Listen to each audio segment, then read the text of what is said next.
पाकिस्तान और तुर्किया की मुश्तरका फौजी मशकों अतातुर्क 12 का आगाज हो गया। ISPR के मुताबिक तरबेला में मुनक्किदा मुश्तरका मशकें 2 हफ्ते तक जारी रहेंगी।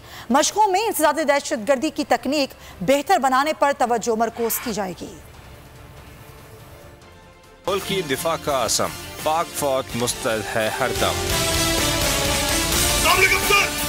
पाकिस्तान और तुर्किया की मुश्तरका मशकें, हरबी महारत का अमली मुसहरा।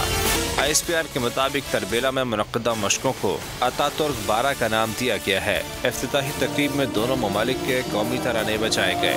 मशकों में दोनों ममालिक की स्पेशल फोर्सेस के दस्ते शरीक हैं। मशकों में इंसदाद दहशतगर्दी की तकनीक बेहतर बनाने पर तवज्जो मरकूज की जाएगी। ISPR के मुताबिक मुश्तरका मशकें 2 हफ्ते तक जारी रहेंगी। अगर आपको ये वीडियो पसंद आई है तो हमारे चैनल को सब्सक्राइब करें और बेल आइकन पर क्लिक करें। 2022 बहुत सारे तोहफे भी देखे गया पाकिस्तान की आवाम को। पाकिस्तान की आवाम को एक तोहफा ये दिया कि आवाम को पता चल गया कि पाकिस्तान का मीडिया क्या है। साल 2022 में सबसे ज्यादा देखे जाने वाला चैनल बोल न्यूज रहा नंबर 1। हमने बहुत सारे शोज और ट्रांसमिशंस की। पूरा साल मुसलसल जदोजहद में निकल गया कि ये वोट ऑफ कॉन्फिडेंस के पीछे कौन लोग थे।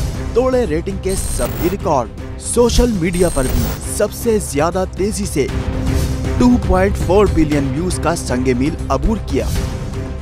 एंकर्स को भी आवाम में सबसे ज्यादा मकबूलियत मिली और सोशल मीडिया पर भी बोल रहा सब पर सब्सक्राइब करें और बेल दबाएं ताकि कोई खबर रह न जाए।